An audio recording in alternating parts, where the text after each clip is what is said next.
Hey, Mary, I'm pleased to be able to talk with you today. I've been reading your book, and I have to say, as I've gone through the book, I keep saying, this is our association. This is what we're looking at. This is what we want to do.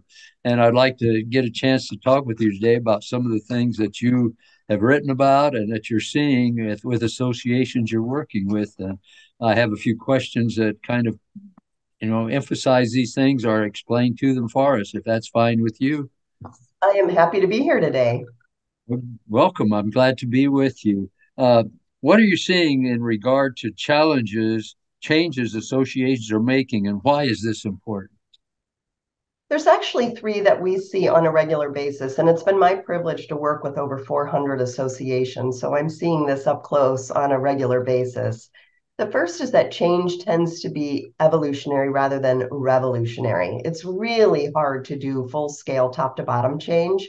So, more realistically, associations are regularly checking in, and that's the second change we're seeing is that they're regularly taking a look at how they're organized and how they do business and asking if it is allowing them to be as effective as possible in serving member needs.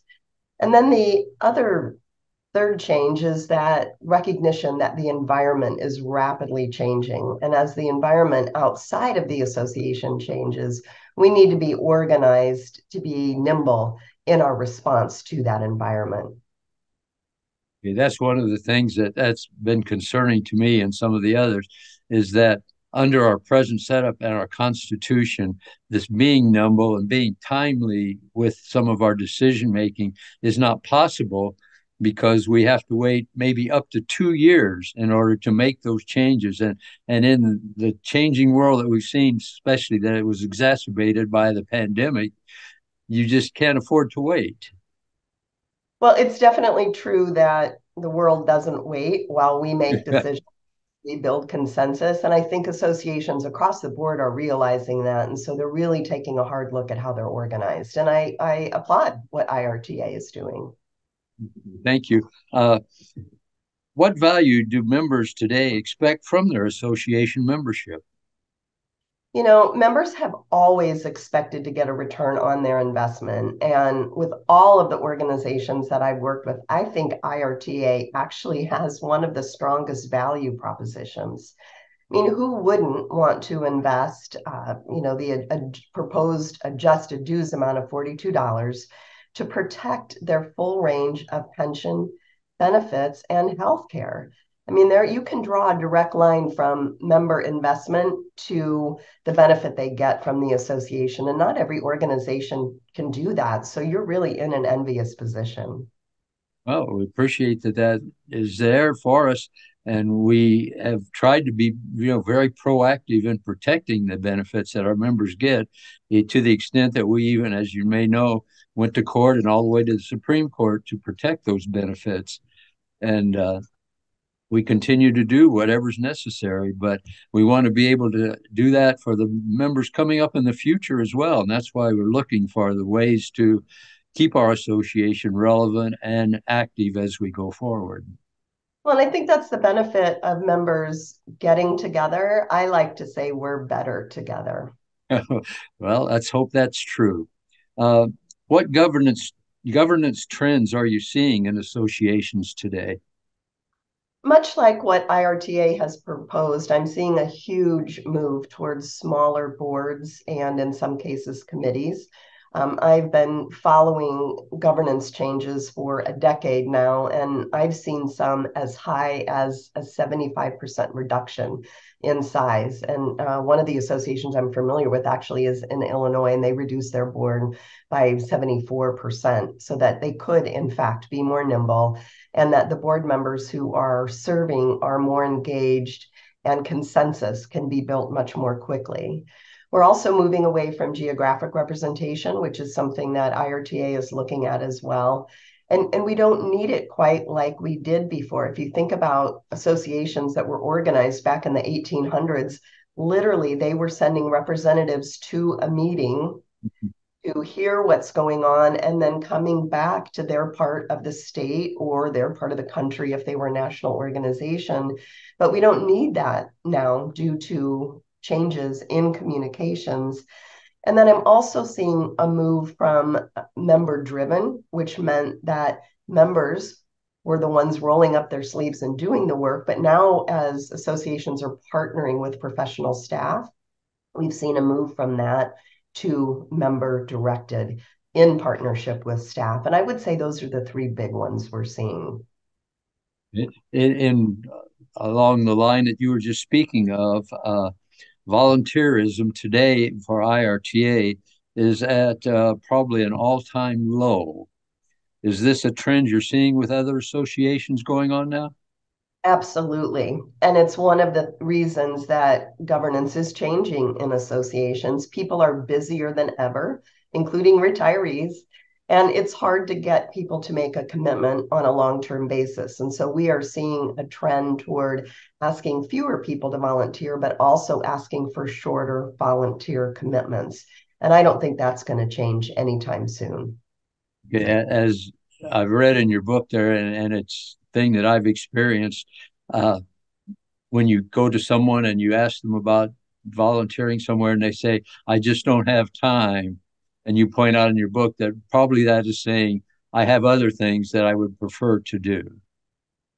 Well, it's a matter of managing priorities, and we all have a lot of priorities. And so sometimes it may not be that I have something I'd rather do. It's just I have something more pressing right now. And especially as we have community commitments, family commitments. Um, so we want to make sure that being able to serve is as easy and convenient as possible. And frankly, the pandemic showed us the value of virtual meetings, and we can actually reach more people more quickly now. And if there was a silver lining in the pandemic cloud, I think that might be one of them. That was one of the things, even before the pandemic, we had started looking at Zoom meetings and the possibility of using them. And I was one of the people that said, wait a minute, how's this going to work? But I see the value of it now and what happened. And one of our members, who was the most vocal about having in person meetings, has since said I was wrong because on two occasions he had a meeting scheduled plus another commitment. And because of the Zoom meeting, he was able to do both of those things. So Pretty it's, I think, really showing up and working out in a positive way. good. Uh, how has the ability to communicate instantly changed the way associations are doing business? Literally, as I mentioned, we used to put somebody on horseback or on a train, send them to a meeting, and then they would come back and they would share what had gone on at the association meeting. And now, before you even make it to your car or to the airport to get home, we can send an instant communication via email, via a video message. You just mentioned Zoom meetings. It's easier than ever before to pull people together without having to leave their home or take time away from families.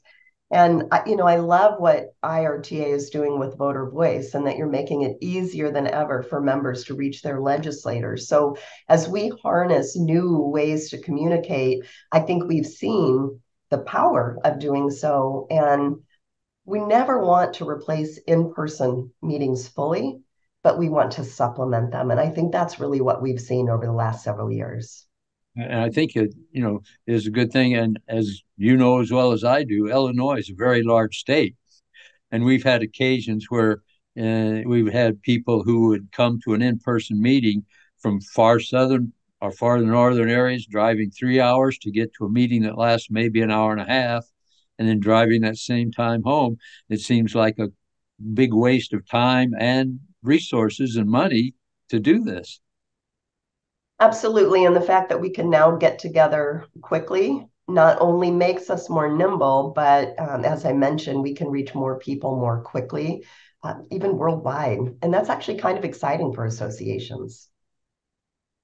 If you had one message to share with association members about change, what would it be? I have worked in association change for decades now, and I think I can summarize in just one sentence what we see. And that is, people don't fear change, they fear loss. When we talk about change in associations, often we're talking about changing treasured traditions and the ways we've done things and the way we connect and the way that we communicate. And along with that comes some loss if we're talking about making change. But I don't believe in making change for change's sake, however. I believe that we need to be really focused on our mission. And in your case, focused on the mission of maintaining and protecting member benefits, both pension and healthcare. And that actually is a mission that is quite noble because it influences and affects people's quality of life. So I believe the question that we need to be asking is, are we organized in a way that lets us be as effective as possible? I have a sign in I my office that says, don't be afraid of change, be afraid of not changing. And if I had one message to share with your members about change, it would be that. Thank you. That I think that's a very good message to have. And I know, as you said, and I can see it with some of our members, this is the way we've done it. This is the way I want to keep. And if we change it, I won't be able to do what I've done in the past. But that necessarily is not the best way thing for the association. And I think we have to be thinking, we have to be very, very mission focused, but it's not all about loss in the way we've done things. As you mentioned, we've gained in video conferencing and the fact that people can now volunteer because they don't have to leave their house to drive to a meeting that lasts longer or shorter than the drive that they made. So I think it really is about harnessing what we can today to keep the organization strong tomorrow.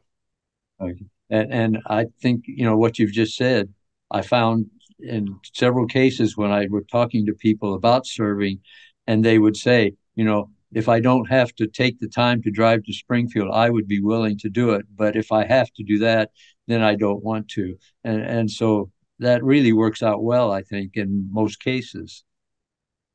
It's a new day for associations, and we really have a choice. Are we going to embrace that or are we going to fight it? I believe in embracing it. Well, thank you. I want to thank you very much for your time, taking your time to talk with me today. I appreciate it.